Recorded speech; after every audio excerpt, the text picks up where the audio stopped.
gerak kita itu menuju itu, rohani kita itu cepat, ya selalu mantap, tidak terhambat-hambat. Nah ini keengganan untuk mengampuni ini karena dia akan masuk kemudian menghakimi terhadap orang lain. Ini kalau suka menghakimi orang lain, menyalahkan orang lain dan menggagali kebenaran ini masuk pengaruhnya.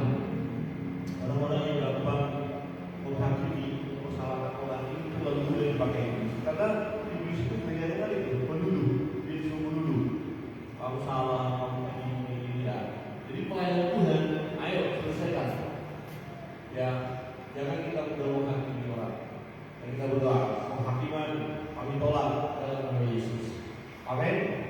Coba kita bersama-sama kata, penghakiman kami tolak dalam nama Yesus. 1, 2, 3. Penghakiman kami tolak dalam nama Yesus. Ya, cenderung menghakimi itu dan pokoknya dipancing kita. Nah, kalau kita terbiasa di situ, ini pintu masuk ya. Sumpah, ada nggak yang masih sumpah-sumpah? Nah dulu kita belum bertobat dulu. Dia nggak mau mampus kalau dia kita bertobat, maju. Dia memutuskan, nggak ada betul ya? Itu sumpah itu. Nah orang yang bersumpah dia cenderung dipakai. Orang yang gampang bersumpah itu sangat tidak dipakai. Dan itu salah satu itu ya. Jadi sumpah-sumpah tolak. Ya jangan ada perkara biasa. Ada kadang-kadang orang berkata sumpah itu semacam guyonan. Jangan. Karena isinya itu tidak ada guyonan. Oh, jangan bersini. Jadi kita cara bercanda, tapi sumpah. Ya. Pernah ada yang melakukannya di sini? Dulu berdoa. Biar tetap harmoni kamu. Biar susah hidup nanti. Biar kamu tidak diberkati. Jadi yuk kita berdoa karena kedagingan kita itu kuat sekali begitu. Ya, membuat orang supaya tidak diberkati Tuhan. Kemudian kalau orang yang suka jatuh dalam penipuan, kalau kamu ditipu, ini telah iblis masuk ya. Kemudian pola dosa ini adalah kebiasaan berdosa yang berulang-ulang tak diselesaikan. Ya, dosa-dosa pokoknya kita itu apa? Misalnya bohong, dia bilang bohong di sini, kan ada bohong di sini, sana dia masuk di situ. Pola dosanya ini bergulir. Ya, jadi kita cek diri kita, mulai saya biasa pola ini, dosa apa yang terbiasa yang saya harus selesaikan supaya jangan sampai itu menjadi pintu masuk ke jahat. Kemudian itu terlibatkan dengan kuasa rohani di luar Yesus. Artinya pernah ikut perkebunan atau baca atau percaya dengan Bimbon, ya atau buku ramalan, kan ada kuasa di situ. Itu kuasa di luar Yesus namanya. Jadi kalau orang yang pernah terlibat okkultisme, kuasa gelap, maka kecenderungan kuasa gelap masuk dalam dirinya cepat sekali. Ya, kalau orang pernah berdukun, itu keluar, Yesus masuk di situ. Maka orang yang pernah minta obat lah, apakah itu harus segera diselesaikan. Ya, kemarin saya dan kita bulan yang lalu dari waktu karena menonton pesugihan pakai bakso tikus di Bandara Satu. Jangan ada besar bakso di awalnya tempatnya bagus, tapi nggak enak sama sekali bagi kami. Tapi yang lain harus juga. Kita merasa nggak enak ini. Kok yang lain ini benar-benar susah, nggak nyaman juga. Ada lagi nanti jadi ada saya pikir orang-orang yang melakukan itu yang pesugihan namanya, yang pesugihan. Jadi banyak yang melakukan orang-orang itu ya supaya kaya. Ya, tapi menggunakan kuasa gelap. Jadi orang-orang Kristen ada loh yang masih pakai kuasa gelap. Nah, kalau orang Kristen ada, tetapi pertanyaan kepada orang Kristen, dia masih ada nggak yang pakai kuasa gelap? Kita nggak tahu kan? Kira-kira begini, kalau ada anak yang baru lahir, digelangnya ditaruh gelang-gelang, kemudian ada bawang merah, bawang putih, cabai, itu apa itu? Itu tradisi yang melibatkan kepercayaan yang tidak sesuai dengan firman Allah. Ya, nanti kita di atas kapal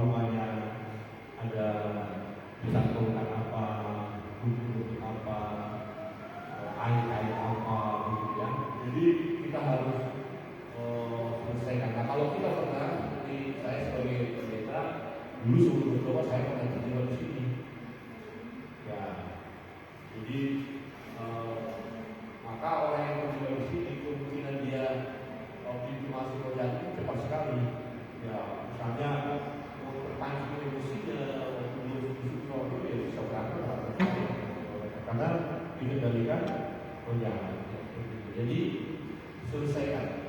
Nah, Bapak Ibu yang Tuhan, ini beberapa contoh saja, tapi banyak yang lainnya.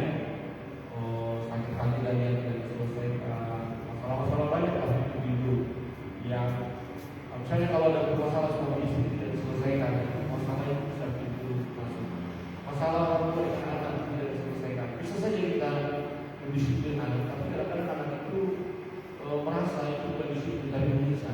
Maka ketika orang tua mendisiplin anak supaya hati kita tidak berubah, kita harus ambil anak itu dan kaku lagi, mama papa disiplin kamu. Yang kita pun tertolong. Jadi tidak ada kesempatan pintu masuk ke dalam sini.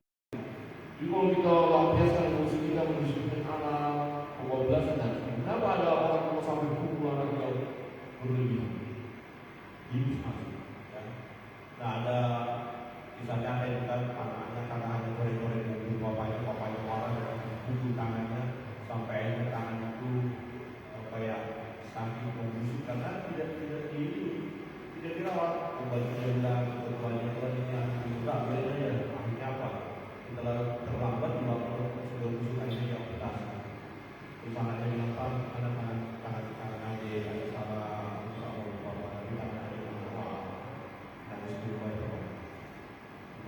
hanya masalah mobil.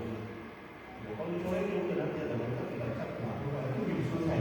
Jangan karena itu, karena ada pintu masuk, akan terjadi.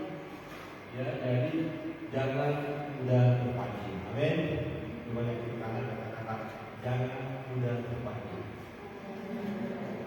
Ya, banyak kali pintu masuk kalau kita lihat. Ya, masalah makanan kurang enak. Langsung dimarahi masaknya itu masuk jadi kalau sudah ada hal-hal lain maksudnya itu masuk tutup ya harus ditutup. Jadi ini beberapa contoh. Oke.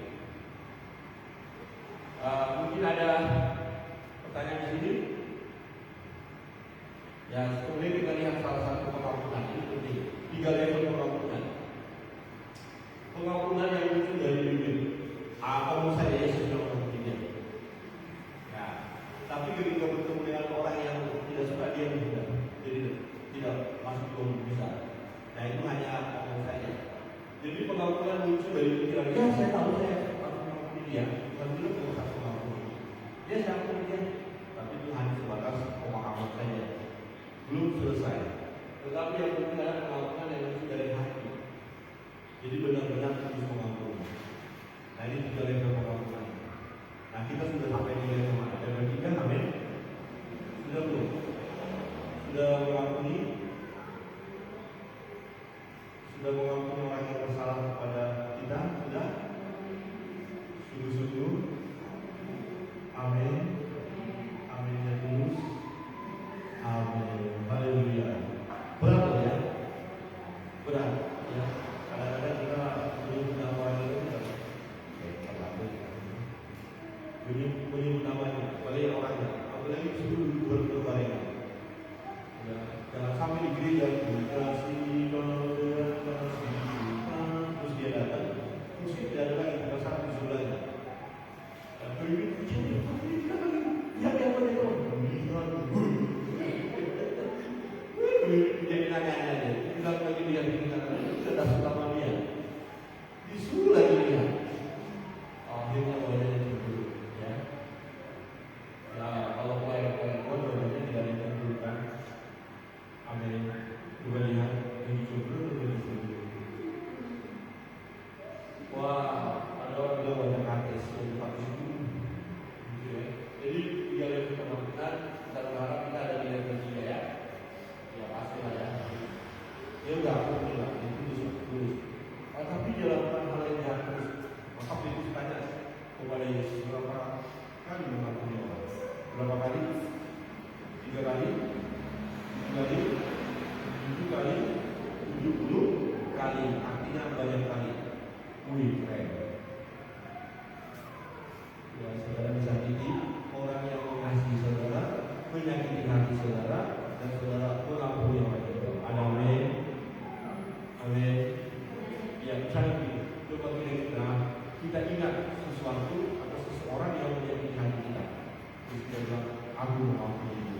Ya, 1, 2, 3. Aku mengakui dia. Belum, harus dengan tulus dari hati yang terdalam. Aku mengakui dia dengan tulus dari hati yang terdalam. 1, 2, 3. Aku mengakui dia dengan tulus dengan hati yang jadi dari hati. Amin. Ya, jangan paksa ya. Ini hati, itu harus tulus. Jadi kita rasakan alirannya ya, pastilah. Baik, hasilnya apa? Kalau kita bisa mengakui, kita dibebaskan dari kemarahan. Oh, saya tak punya dia dari marah. Belum, belum. Kalau dia sudah mengakui, kita sudah mengakui, tidak ada kemarahan lagi. Kulitnya tidak ada, kepahitan tidak ada, keinginan itu balas dendam tidak ada. Itu yang penting, menerima orang itu apa adanya. Itu kan saya tahu orang seperti ini. Sudah lah, tapi saya sudah mengakui. Dan hasilnya adalah Allah terus mendatangkan kesembuhan jiwa kita. Jadi kalau kita yang tidak mengasihi orang, tidak mengampuni orang, siapa yang salah? Kita. Orang yang kita nggak suka kita tahu sebenarnya. Tapi kita yang sakit. Nah, semakin kita tidak bisa mengampuni, semakin sakit. Ya. Jadi lebih baik mengampuni, maka kita mengalami kesembuhan. Nah, berkat Tuhan mengalir dalam hidup kita karena kita tinggal dalam ketaatan. Jadi waktu kita mengampuni, akhirnya kita taat sama Tuhan. Ya, maka kenapa ada doa ini? Dalam doa maka itu pentingnya, ampunilah kami seperti kami mengampuni orang yang bersalah. Dia yang salah tapi kita mengampuni kan?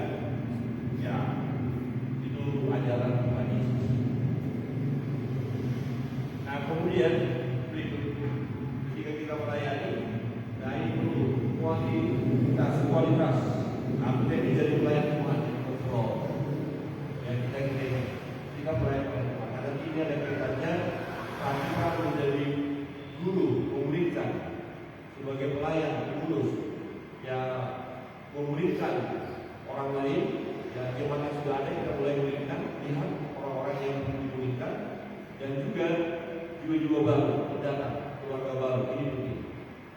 Pertama, belas kasihan terhadap orang yang terbuka dan tertekan.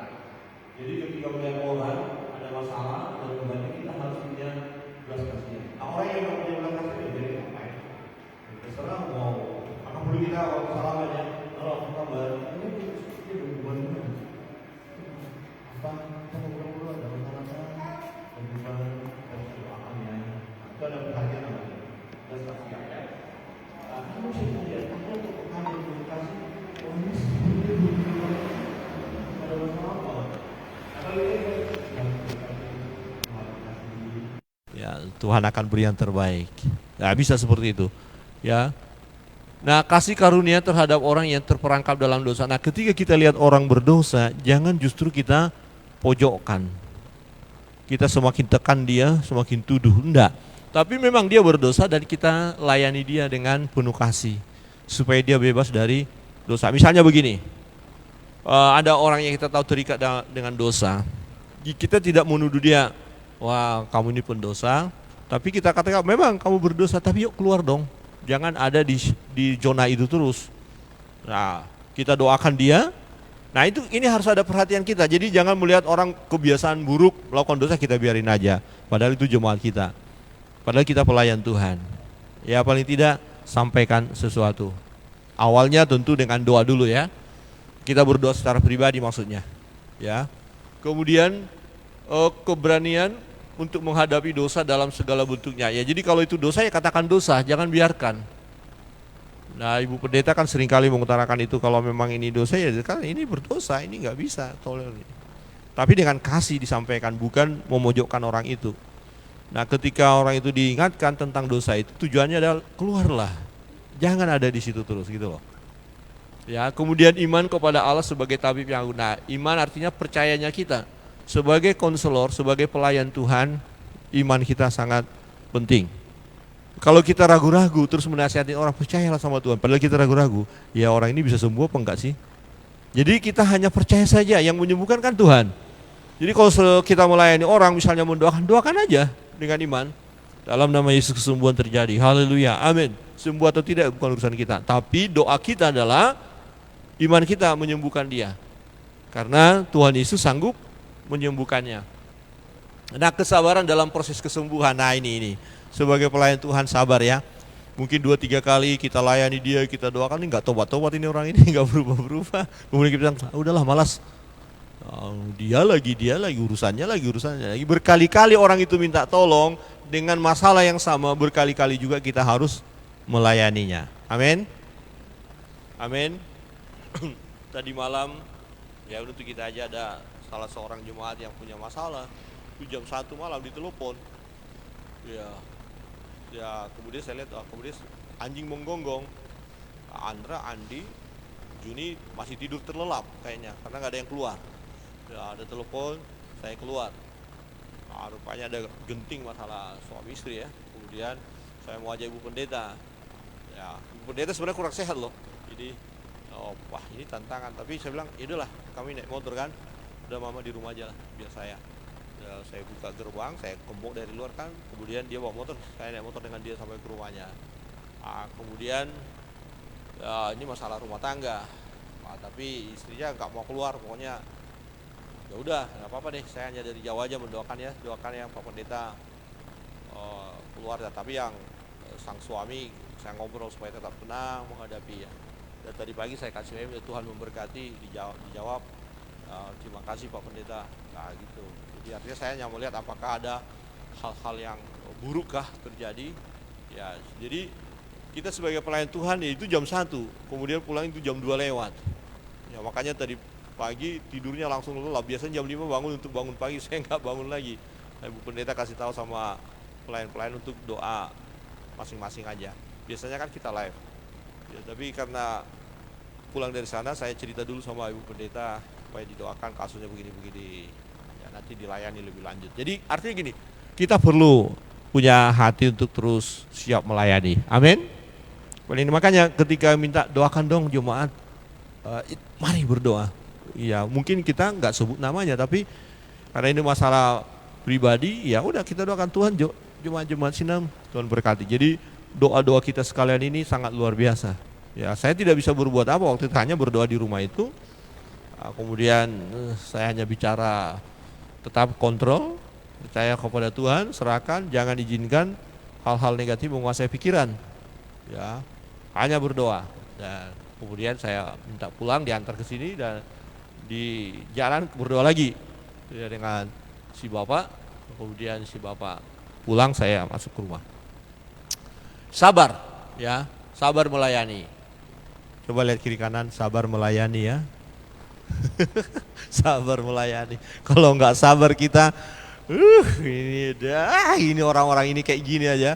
Ada teman pelayan Tuhan di salah satu daerah, waktu sharing dia nggak sabar lagi karena Jumat ini memang bikin ulah terus. Akhirnya bilang, kamu pilih, kamu ikut saya atau enggak? Kalau enggak ya udah pergi sana, keluar aja. Karena dia datang bikin masalah, terganggu. Dia khotbah dilihat gini, aduh, jadi pusing dia, ini mengganggu ini. Jadi jenis ini jadi jenis pengganggu ini. Jadi dia bilang, saya nggak sabar lagi. Saya bilang, kamu pergi sudah. Ya, kesabaran kita terbatas juga ya. Kesabaran Pak Pendeta, Ibu Pendeta terbatas juga ya. Tapi ya kita berdoa pelayan-pelayan Tuhan ya. Keterampilan mendengar yang sudah dikembangkan. Artinya gini, waktu ada orang curhat kepada Bapak Ibu, dengarlah baik-baik. Jangan langsung potong-potong, ya udah saya tahu masalah, udah gampang lah itu. Ya sudah urusan itu nantilah. Dia baru mau ngomong saya begini susah begini. Udahlah susah hari ini susah, besok udah selesai ayo jalan-jalan. Jangan begitu. Malah pelayannya yang curhat. Oh ya saya juga dulu punya pengalaman begini. Dia baru bilang saya sedikit ada masalah keuangan. Oh saya dulu juga masalah keuangan. Begini. Dia belum ngomong, kita udah banyak ngomong. Capek deh. Sebenarnya dan ini harus belajar. Tidak mudah kita diam mendengar. Tapi dengar saja. Ya dalam ilmu konseling itu 50% persoalannya sudah tertolong. Jadi dia sedang bongkar curhat. Dan itu yang terjadi yang tadi malam ya kalau lagi. Jadi kepada siapa saya curhat lagi? Minta maaf Pak Pendeta, saya segedor pintu. Ada apa-apa silakan. Diutarakan semua, enggak apa-apa, saya hanya mendengar. Ya tapi nggak ada nasihat toh, gimana mau nasihat? Pokoknya keluar dulu baru terakhir kita doa ya. Minta kekuatan dari Tuhan. Ya enggak mungkin diskusi dengan keadaan seperti itu. Ya, dan saya katakan kepada setiap masalah begini kita mau ajarin diskusi nggak ada maksudnya, karena semua sedang cobalah tenang berdiam diri. Nah, kita sebagai pelayan harus sabar mendengar orang lain ketika cerita. Ada amin? Wah, ini pelayan Sinam hebat, dia mau dengar. Ya, tapi peka juga kalau orang ini terlalu banyak ngomong udah ngalor ngidul, ya jangan dengar, kamu sudah ngalor ngidul. Kadang ini baca ini negara Amerika dibilang, negara Soviet dibilang, tujuannya jelas, persoalanmu apa gitu loh. Ya jangan mau dikecohkan juga ya. Oke, kepekaan terhadap pimpinan roh ini jangan lupa, kita peka. Nanti dari ceritanya itu kita paham, kita minta hikmat sama Tuhan. Kita tidak memberikan jalan keluar kepada dia. Jalan keluar dia yang lakukan. Kita hanya memberi arahan. Maka kita banyak kebenaran firman Allah kan banyak kita renungkan. Nah ini Tuhan kasih hikmat. Oh ya, coba kita baca ayat ini, kita berdoa. Ya. Jadi bukan kita yang memberikan jalan keluar, kita hanya memberi saran, dia yang harus mengambil. Ya silakan. Kemudian kesetiaan dalam pelayanan. Jadi tetaplah setia dalam pelayanan. Amin. Coba lihat kiri kanan, agak kencang berkata, tetap setia. Kalau nggak setia, dia berkata capek deh. Ya, oke, berikut. Nah, ketika kita berhadapan dengan pelayanan menyangkut okultisme, kuasa gelap. Nah, ingatkan bahwa mengumumkan bahwa mengambil otoritas atas roh-roh yang ada hari ini, kuasa Tuhan itu ada pada kita. Kita berkuasa atas roh-roh jahat. Amin. Jadi itu terus tanamkan dalam diri kita. Gak perlu kita takut. Roh Allah ada padaku. Jadi kalau ini tidak ada, kita akan ragu-ragu. Kita akan maju mundur dalam melayani orang. Tapi kita punya kuasa. Kemudian bisa kita melarang kalau ada roh-roh jahat mau menghalangi pelayanan. Misalnya gini, mau mendoakan seseorang yang mau bikin ulahlah dia. Makanya berdoa. Ya, segala sesuatu yang mau menghalangi proses pelayanan ini kami tolak dalam nama Yesus. Dengan iman katakan saja dalam nama Yesus. Ya, kadang-kadang ada juga bikin masalah yang lain, kiri kanan apa segala macam, atau mulai manifestasi. Jadi kita bisa perintahkan supaya tidak terjadi manifestasi. Kalau sudah manifestasi kan tidak bisa kita melayani orang. Manifestasi itu kerasukan gitu, ekspresi sampai udah guling-guling apa, bagaimana? Itu hanya kita tengking saja roh jahat itu. Tidak bisa konseling di situ, ya. Nah, kemudian memerintahkan mereka untuk pergi dalam nama Tuhan Yesus. Ya, roh-roh jahat tadi kita perintahkan dalam nama Yesus, enyahlah. Baik, gitu kira-kira. Ini cara pandang kuasa kita sudah bahas ya. Nah, bahaya nanti kita akan bahas. Tunduklah kepada Allah sudah tadi ya. Oke, lawan roh ya. Allah memberi sarana. Ya, beberapa hal yang saya mau sampaikan. Ini nama-namanya tadi, menipu, mengikat, menguasai.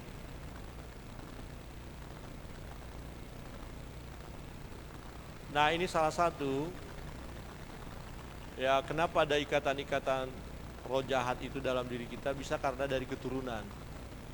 Nah, ini penting sekali, kita udah pernah belajar ini, keturunan nenek moyang kita ada ya mengikuti kuasa gelap atau penyembah berhala, atau dulu belum Kristen dia, jadi warisannya. Maka kita harus menyelesaikan dalam doa ya roh-roh yang kita warisi dari nenek moyang kita. Maka ada kecenderungan begini, kalau ada kakeknya pernah membunuh, terus ke anaknya pernah saja membunuh, cucunya pernah membunuh. Nah, ini ciri khas. Atau kakek nenek dalam hal misalnya perzinahan, anak-anaknya banyak perzinahan, kemudian cucu-cucunya, itu harus diputuskan roh itu, karena itu diwariskan. Jadi ini suka menyembah berhala, kalau apa tanya roh-roh jahat, tanya kuasa gelap, nah itu nanti anaknya juga, cucunya juga cenderung. Maka itu selesaikan. Maka kita harus terbuka. Dulu kakek saya, misalnya kakek saya dulu dukun sakti dari mama saya. Nah, itu bagaimana diwariskan juga kepada kami. Maka mama saya juga waktu meninggal kan susah juga. Itu kami doakan dalam peperangan rohani. Ya, karena ada orang berkata sebenarnya udah harus meninggal tapi ada roh yang mendampingi. Maka kami berdoa. Saya dari Bu Pendeta terus bergumul untuk itu. Ya, sampai akhirnya ya mengalami kemenangan gitu loh. Jadi itu diwariskan terus. Maka kita tahu silsilah keluarga kita dan kita katakan kami putuskan warisan dari nenek moyang. Ya. Jadi ini merupakan konsekuensi dosa orang tua diturunkan dalam ratapan itu. Jadi dosa-dosa orang tua kita diwariskan ke kita. Nah, kapan itu terselesaikan? Kalau kita putuskan di dalam Yesus, ya, dalam nama Yesus. Ya, di keterlibatan kuasa gelap, ya, jadi kita bisa terus saja. Nah, hal-hal yang berhubungan dengan okultisme kita lihat nanti di pelayanan kita di jemaat ya. Ada yang mempersembahkan korban, bertenung, meramal, menelap, penyihir, pemantra, mencari petunjuk dengan gaib, roh, arwah dan segala macam. Ya, jadi masih banyak kalau saya melihat di jemaat. Ya, terus kita dari NTT ya. Kalau apa-apa langsung ini siapa yang buat? Coba tanya pendoa. Ini pasti ada. Dan memang ada benarnya. Ada benarnya memang itu dibuat dari sana, tapi kita kan harus putuskan. Ya, jangan terus terikat dengan itu ya. Karena anehnya juga pendoa-pendoa syafaat ternyata juga terlibat kuasa gelap. Ya, itu karena mereka tidak mempelajari firman dengan cara yang baik. Ya, ada tahyul, simbol, ritual, benda-benda tertentu, ilmu-ilmu atau penglihatan. Ya, roh-roh teritorial ini kita kuasai. Artinya gini, kita tahu hal ini dan kita membentengi diri kita dan menyelesaikan kalau ada. Nah, sebenarnya simbol-simbol seperti gelang itu ada artinya kadang-kadang. Kalau ada yang arti makna seperti itu nggak usah, tolak saja ya. Ya, ada aborsi, keguguran, ini celah-celah juga ya. Dan seterusnya. Nah, ikatan lain, ikatan jiwa.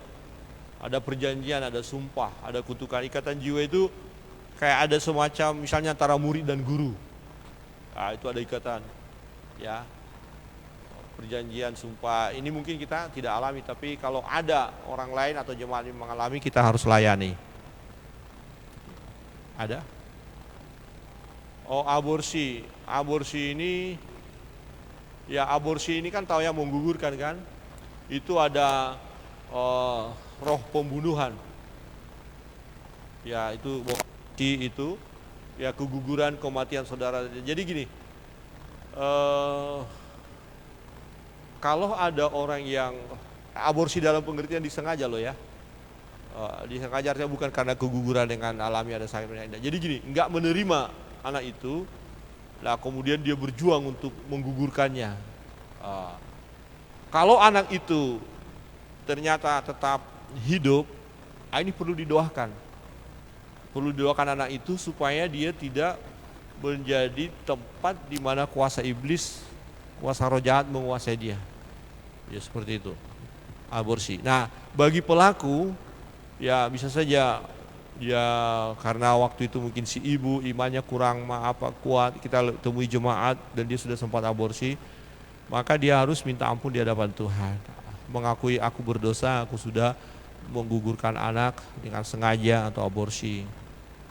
Ya, jadi supaya si ibu itu bebas dari kuasa kegelapan, karena dia sudah pernah terlibat di situ. Nah, mungkin kalau kita selidiki bisa saja ada di antara jemaat yang mengalami itu. Dan untuk kita doakan supaya dia benar-benar lepas ya. Ingat jemaat yang bertumbuh takut akan Tuhan tadi, ya seperti itu. Ya, ada masukan dari Ibu Pendeta? Mic-nya kasih.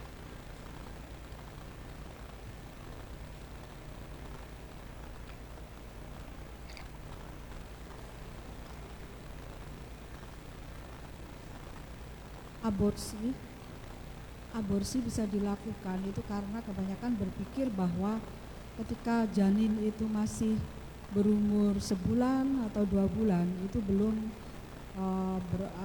manusia ya, jadi diizinkanlah, mungkin secara medis juga diizinkan, tetapi yang sebenarnya bahwa ketika anak itu sudah terbentuk atau sel sperma dengan sel telur itu bertemu, sebetulnya itu sudah terbentuk manusia di situ. Tidak ada lagi istilahnya ini masih janin atau apa.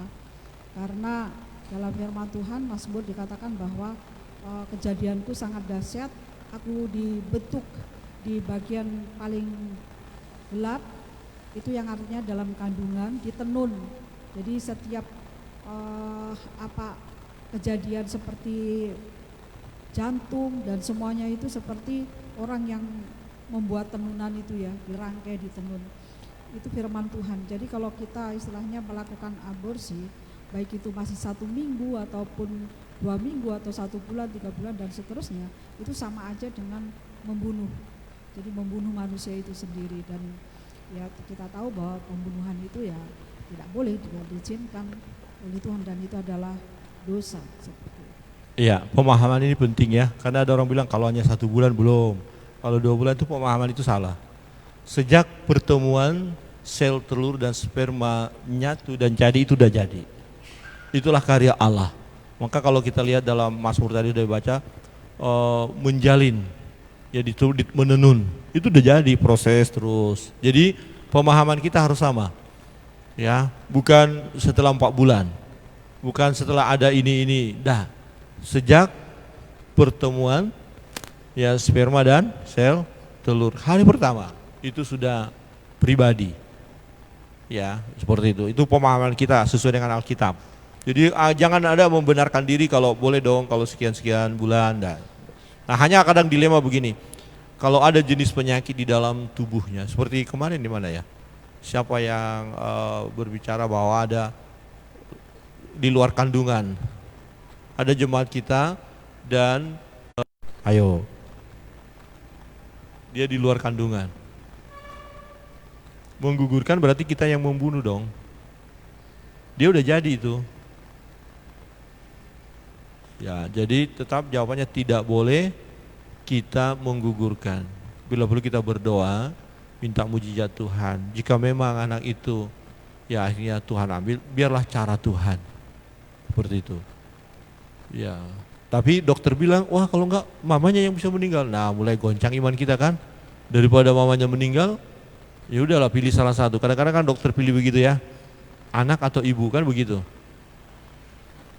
Tetap kita tidak bisa. Ya, kan Tuhan berkuasa. Nah, di sini letak iman. Coba kalau kita izinkan berarti ya ada hikmatnya, manusia selalu mengarah ke situ, ya udah izinkan karena memang ada satu penyakit. Ya ternyata ada kisah lain yang seperti itu dan percaya kuasa Tuhan, ternyata kembali mujizat terjadi dan kembali ke rahim. Wah bisa. Tapi ada juga yang memang mujizatnya ya dengan sendirinya gugur gitu loh. Jadi tidak digugurkan ya. Nah ini aborsi ini ya. Ada filmnya ini luar biasa. Ada orang sengaja mengaborsi, dimasukin ke dalam tang, kemudian digunting-gunting di dalam, baru dikeluarkan. Wah ngeri. Padahal itu manusia. Dokter yang melakukan ya, tapi dokter yang tidak takut akan Tuhan. Baik itu ya contoh aja ya.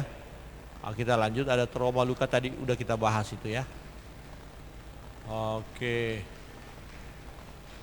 Kita masuk ini persiapan. Nah ketika kita hal-hal persiapan yang mau kita lakukan ya, pertama ya sedapat mungkin kendali ada di tangan kita sebagai pendoa kita, pendoa kita ya. Kemudian menggali informasi spesifik dari Roh Kudus dan orang tersebut ya, artinya apa, ada konseling ya, bagaimana, kapan, apa masalahnya, mulai tampil berdoa, Tuhan apa ini ya.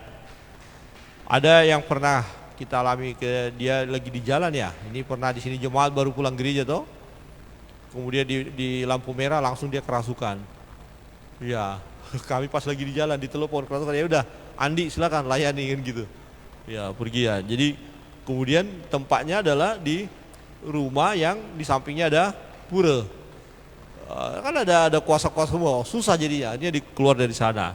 Jadi bisa digali ada masalah apa. Nah sebenarnya bukan masalah roh jahatnya, sebenarnya kenapa masuk roh jahat, pasti ada masalah dalam diri orang itu, betul. Masalah orang itu yang harus kita selesaikan ya. Kemudian cerita-cerita belum selesai ya, seperti itu. Jadi kita yang mengendalikan. Nah prosesnya berjalan dengan tertib agar tidak terjadi batu sandungan dan penderitaan. Artinya kita mengikuti langkah demi langkah ya. Ya sedapat mungkin ini orang tersebut telah dibersihkan dari luka-luka dan emosi negatif. Gambarannya tikus ya. Tikus-tikus katakan ini kuasa gelap, tertarik pada atau suka pada sampah. Sampah-sampah itu apa? Kepahitan, kecanduan, trauma, okultisme dan lain-lain. Nah, mengusir tikus perlu disertai dengan membersihkan sampah. Jika sampahnya tetap ada, maka kemungkinan tikus akan kembali. Kita kan tengking-tengking terus, tapi masalah orang itu nggak diselesaikan. Capek kita tengking-tengking terus, ya kan? Jadi apa yang membuat masuk tadi? Nah, gambarannya adalah tikus-tikus tadi, ya. Nah, tikus datang kenapa? Karena ada sampah. Jadi selesaikan sampah, bersihkan sampah, maka tikus tidak masuk. Ya, coba lihat kiri kanan dan katakan bersihkan sampah. Sampah kok disimpan? Bersihkan sampah itu dalam loh ya, kepahitan, kebencian, tidak bisa mengampuni, semua bersihkan sampah. Maka kita masuk doa persiapan, berdoa minta perlindungan Allah. Jadi kita sendiri, maka perlu membentengi diri. Tuhan berkati kami, berkati tim ini, tutup bungkus kami dengan kuasa-Mu. Berdoa mengikat segala kuasa yang mungkin sedang bekerja untuk undur dan tidak mengganggu proses. Segala kuasa kegelapan yang mau mengganggu pelayanan ini kami tolak dalam nama Yesus. Bisa ya? Ya, ini kita harus melatih terus seperti itu. Akhirnya kita terbiasa. Kemudian orang yang didoakan akan berdoa sesuai dengan aspek doa yang perlu dinyatakan. Ia perlu bertanggung jawab untuk mengimani hal-hal yang didoakan. Aja gini, kita minta, kamu bergumul apa, doamu apa? Ya kamu yang aminkan gitu loh. Ya, supaya masalah ini terselesaikan, masalah apa, bla bla bla. Kemudian doakan. Bu Pendeta, mungkin ada sesuatu di sana, silakan. Kayaknya ada antar berkat. Ya. Oke, setelah itu pendoa akan berdoa bahwa sesuai dengan doa tersebut, maka pendoa memeteraikan dan menyemangati. Jadi perlu kita bergandeng tangan. Amin. Tuhan memberkati pergumulan ini dalam nama Yesus. Amin. Jadi jangan kaget kalau kita tahu ada doa bersama begitu loh. Jadi jangan satu berdoa semua diam aja gitu. Sampai satu udah lelah kita diam, enggak. Topang gitu. Jadi amin. Haleluya. Nah, waktu kita amin, kita meteraikan itu namanya. Kita aminkan. Kita yakini apa yang kita minta itu. Ya, untuk pelayan-pelayan. Amin. Jadi kita nanti melayani kompak sinergi. Nah, selama ini kita belum belajar ya. Jadi ketika ada pelayan hanya 2-3 orang yang kita biarkan. Yang lain berdoa secara pribadi, bentengi. Kadang-kadang kita harus barengi, ada yang sambil memuji Tuhan. Ada yang menyembah, memuji Tuhan, kemudian ada yang praktek langsung. Ya, oke. Ya, langkah umum memahami apa yang menjadi celah. Nah ini tadi, kita tahu dulu apa, kemudian bereskan penghalang itu dan menyatakan kuasa. Jadi perlu konseling ya. Misalnya kita diminta, tolong dong berdoa, doakan keluarga ini. Kita tanya dulu, kira-kira masalahnya apa, pergumulannya apa begitu. Ya, ada pertanyaan sejauh ini?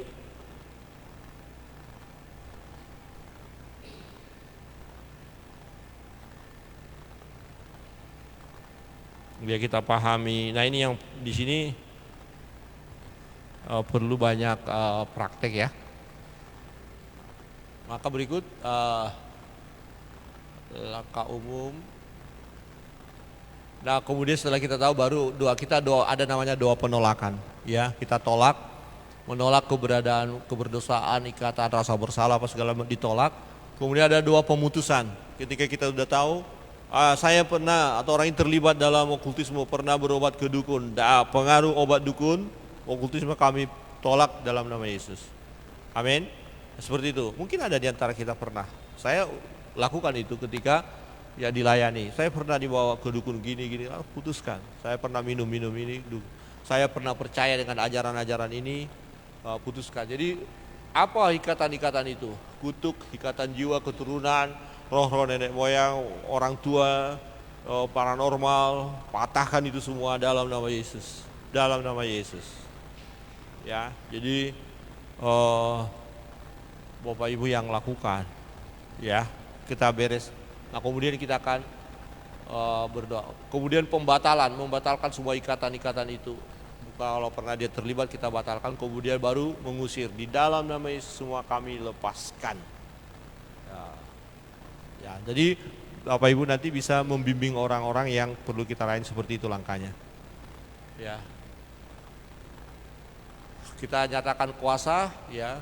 Jadi kita punya otoritas apa yang kita ikat, ya, di bumi terikat, di surga apa yang kita lepaskan, di bumi lepas di surga, itu kan ayatnya ya. Melawan kelemahan, ya, ikatan yang tidak kudus dan seterusnya. Kemudian mengusir sama ya, tolak dalam nama Yesus kita usir. Usir kuasa itu secara spesifik. Ini bagaimana jika macet, artinya kok ini susah banget ya. Kita mengikuti kuasa-kuasa itu untuk tidak meneruskan gangguan mereka. Kita mengikat. Ya, jadi kita perintahkan kamu tidak berhak mengikat orang ini atau menyakiti orang ini. Ya, aku ikat kamu di dalam nama Yesus Kristus. Kita katakan kepada roh jahat yang mengikat. Kemudian kita menyadarkan kembali orang tersebut untuk kemudian berdialog. Ini artinya gini, waktu yang kita layani kan sedang manifestasi. Tapi roh-roh jahatnya belum keluar, kan bisa kita sadarkan kok. Ya, kita dalam doa, ya kami perintahkan roh jahat keluar dan saya mau bicara dengan sebut nama orang itu dalam nama Yesus. Nanti kita akan selesaikan. Pernah di sini waktu gereja ini masih hadap sana, ada orang membawa orang untuk kita doakan sampai dia kencing di gereja, padahal itu udah dewasa loh ya, karena dia diputus pacar dan segala macam. Ternyata kita doakan semua tengking-tengking nggak selesai-selesai. Kemudian pendeta tanya awalnya apa, nah ternyata dia stres, depresi. Jadi bukan gangguan roh jahat. Kemudian kita hentikan dalam nama Yesus, kau jangan berpura-pura gini-gini, jangan main. Stop. Kita stop dan kita suruh pulang. Dia bisa pulang dia. Ya dia pulang ya mahasiswa praktek yang bersihin gereja ngepel. Dia kencing dia. Dia stres rupanya ya. Depresi, tepatnya depresi. Jadi harus kita bedakan orang depresi nggak bisa ditengking. Itu harus dikasih tenang, dibimbing, dikonseling, dan itu cukup lama. Ya, dan itu menyita waktu. Ya. Ada ya bagaimana ya? Ya, mengusir ya udah tahu ya, lihat perbedaan fisik, rasakan ya, kita tengking ya, bisa rasakan krisis. Ya, mandiri bagaimana dari pemuritan, mendampingi. Nah ini ketika kita melayani, nah misalnya ada pelayan-pelayan baru yang ikut, ya, kita kadang-kadang bisa uji coba, kita ada tapi biar misalnya kita melayani, kemudian ada seorang ibu yang sedang manifestasi, kemudian silakan Bu Mayun layani. Bu Mayun yang layani, kita mendampingi, Bu Pendeta mendampingi begitu. Tapi yang melayani Bu Mayun atau Bu Moni gitu. Siap Bu Moni? Siap, amin. Ya nanti kita praktekkan Ibu Pendeta di belakang, Bu Moni yang maju, yang lain menopang. Tapi bisa bilang nanti, siapa kau? Sok-sok jago kau katanya lagi. Aduh, bagaimana ini? Ini seru juga ya. Kalau kau nggak keluar, aku yang keluar begitu ya. Selesai sudah. Aduh, berat saudara-saudara. Nah, keterikatan jiwa kita membutuhkan koneksi ya, koneksi dengan Allah. Ya, ini biasa ya. Ya, orang tua, leluhur, pemimpin, pasangan hidup. Artinya gini, ya ini hal-hal yang positif harus kita. Kalau dengan orang tua kita nggak beres, gimana kita mau melayani? Ya, masih benci sama orang tua atau tidak beres dengan pasangan hidup. Ya. Nah, misalnya saya dan Ibu Pendeta berantem, terus melayani orang, roh jahat bilang berantem nih, terus kita bilang, kok tahu? Ya tahulah gitu. Jadi harus diselesaikan dulu ya, pasangan ini penting sekali. Ya. Seperti Oma bilang tadi, bagaimana? Pasti nggak sejahtera. Kalau misalnya pergi ke gereja meninggalkan Opa tidak sejahtera. Harus sejahtera dulu kan? Paling Opa bilang silakan panggil apa? Oma atau Mami? Mami ya panggil apa? Panggilan Opa yang begitu. Ya Pak. Paling oke Beb, selamat melayani. Nanti doakan saya Beb. Kalau sudah bilang silakan Beb, sudah layani dengan sukacita. Berangkat sudah, jauh usah pusing. Tapi kalau pergi saja sudah. Itu berat. Ya, tapi kalau udah bilang silakan Beb, udah mantap itu. Ya. Kemudian dengan saudara-saudara, teman, sahabat, Ya hati-hati juga dengan saudara teman, tidak akur kita bahaya juga ya. Susah kita melayani ya dengan anak dan murid ya. Jadi sesama kita pelayan pun harus beres dulu. Nah ini juga bisa menjadi kendala bagi pelayanan kita dalam satu periode ini. Karena diantara kita ya baik sama pelayan dengan gembala ada hal-hal yang tidak nyambung, ada masalah sebenarnya.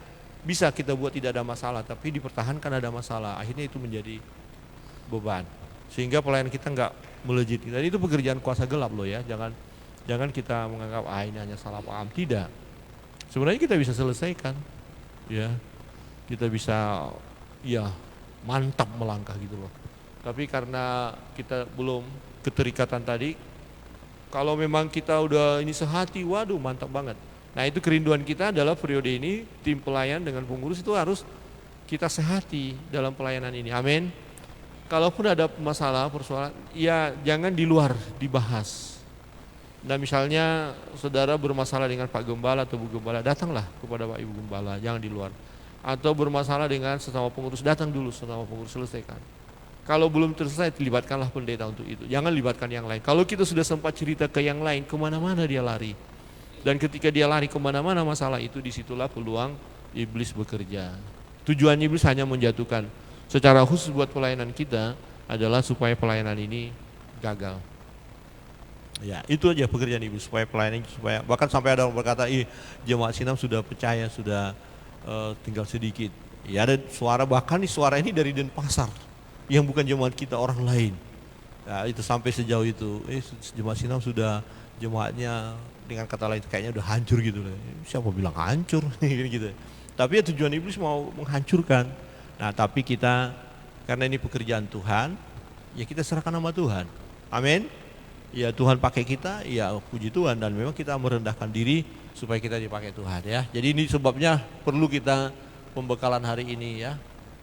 Ya fungsi koneksi ya, ketertahuan. Nah kenapa kita perlu satu dengan yang lain? Ya supaya ada saluran berkat, saluran Allah memberkati kita, perlindungan rohani. Ketika saudara mendoakan kami, itu ada kekuatan baru loh. Dan misalnya bukan hanya omong kosong, doakan kami dalam penyeberangan ya, bukan karena ketakutan kami, enggak, karena kami tahu ada topangan doa. Ya jadi Tuhan bekerja di situ. Nah pun demikian ketika kami mendoakan Bapak Ibu, itu kami percaya pertolongan Tuhan. Itu loh.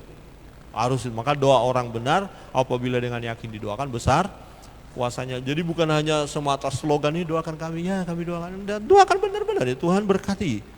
Saat ini Pak Gembala, Bu Gembala dalam penyeberangan, Tuhan memberkati, Tuhan menolong, tibakan dengan sukacita di tempat. Amin. Itu bekerja, Tuhan bekerja. Maka ketika kami lewat ya sudah sampai, kami wah puji Tuhan sudah sampai dengan baik ya. Nah pemenuhan kebutuhan terdalam, artinya ada hal-hal dalam hidup kita yang terpenuhi oleh karena koneksi dengan yang lain, ada topangan dari yang lain. Jadi nggak ada pelayanan ini bisa berjalan dengan kekuatan sendiri, tidak bisa ya. Nah keterikatan jiwa yang tidak kudus, nah yang tidak kudus ini artinya kuasa jahat bekerja di dalamnya ya. Konsekuensi dosa dan perjanjian dengan kuasa gelap, ya pasangan seks yang tidak di dalam Tuhan ya, ini juga menjadi pintu masuk kuasa gelap, dan ini juga mengganggu pelayanan ya. Maka kita kan kalau pernikahan belum diberkati, kita tidak libatkan pelayanan. Ada teman dulu ternyata dia tidak tahu bahwa majelisnya itu istrinya 2. Ya setelah saya masuk, kok istrinya 2. Nah tujuan dia biar bertobat Bapak ini. Loh salah, bukan biar bertobat, dipakai pelayanan supaya bertobat, bukan. Bertobat dulu baru melayani, dia harus pilih. Nah akhirnya benar, terakhir dia kembali lagi ke Muslim Bapak itu. Nah istrinya juga, yang lucunya istrinya selingkuh lagi dengan majelis yang satu lagi di gereja itu. Waduh saya bilang kacau banget di gereja ini. Ya itu terjadi. Saya bilang nggak bisa begini.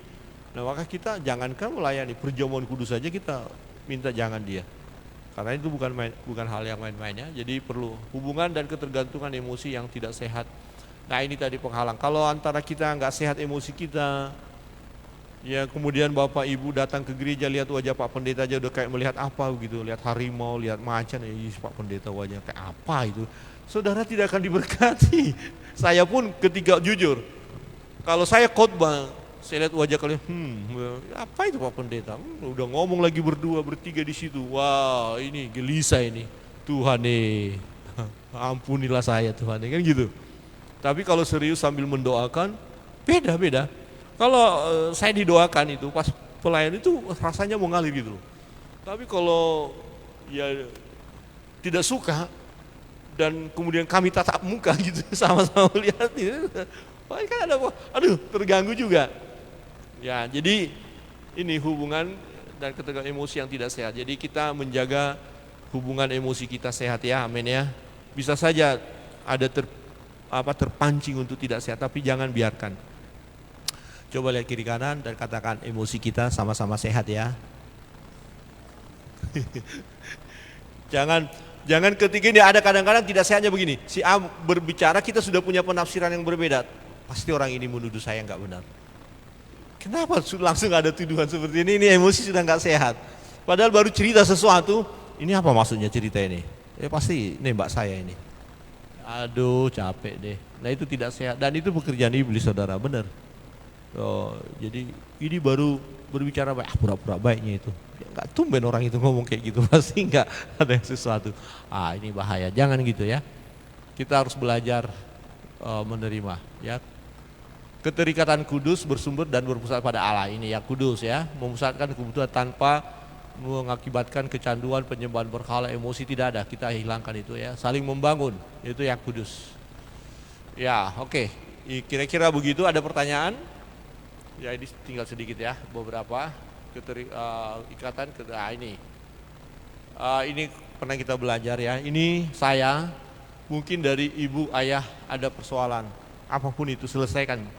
Ya kita tahu, misalnya karakter bapak yang jahat atau tidak beres lah, banyak dosa, itu kan mewaris ke kita karakter dari ibu. Nah kita selesaikan. Ternyata ayah dan ibu bersumber dari kakek dan nenek. Ya katakanlah karakter kakek ini suka mukul nenek, maka ayah ini biasa suka mukul ibu. Nanti saya akan suka mukul istri. Anak saya nanti suka mukul istri, kayak gitu. Jadi diwariskan. Ini ada roh pembunuhan di sini, ke sini juga. Jadi apa yang bersumber dari sini, putuskan apa yang bersumber dari sini. Jadi kita tahu, tidak apa-apa, belum terlambat kita menyelesaikannya. Amin. Ya kami sudah lakukan itu, putuskan. Ini dulu pengaruh ini. Jadi Bapak Ibu pun bisa lakukan. Ya ada pertanyaan? Ya kira-kira, ya sebelum kita berdoa sebentar, ini seingatnya Bapak Ibu Saudara, seingatnya ya. Ini kan saya, saudara ya. Ingat, coba sejenak berdiam lihat karakter Bapak. Yang negatif loh misalnya. Yang kayak yang positif kan bagus, tidak masalah. Yang negatif yang bisa diturunkan. Ini orang ini kok jahat sekali kayak bapaknya, kan bisa orang. Itu ciri. Ini orang ini temperamennya kayak bapaknya. Dan rupanya kakeknya juga begitu. Nah mungkin kita yang tahu sebatas ayah atau ibu, boleh kita cek. Kemudian kakek nenek kalau bisa. Nah kemudian kita doakan. Pengaruh-pengaruh dari warisan yang negatif dari ayah, dari kakek nenek, aku putuskan dalam nama Yesus. Pengaruh-pengaruh negatif dari ayah dan ibu, aku putuskan dalam nama Yesus. Amin. Ya. Nah nanti saudara bisa duduk diam, catat. Tapi ini secara global kita bisa ikrarkan ya. Ikrarnya ini, pengaruh-pengaruh negatif dari kakek dan nenek kami putuskan dalam nama Yesus. Atau aku putuskan dalam nama Yesus. Pengaruh negatif dari ayah dan ibu aku putuskan dalam nama Yesus. Kita ikut ya sama-sama ya. Amin. Ya, 1, 2, 3. Pengaruh negatif dari kakek dan nenek aku putuskan dalam nama Yesus. Pengaruh negatif dari ayah dan ibu aku putuskan dalam nama Yesus. Putus. Ya. Jadi berjuang untuk itu. Ya, ikatan-ikatan kematian ya ini ada tadi. Ya, kematian, kecelakaan, kegagalan, kemiskinan dan segala macam itu mau mengajak kita untuk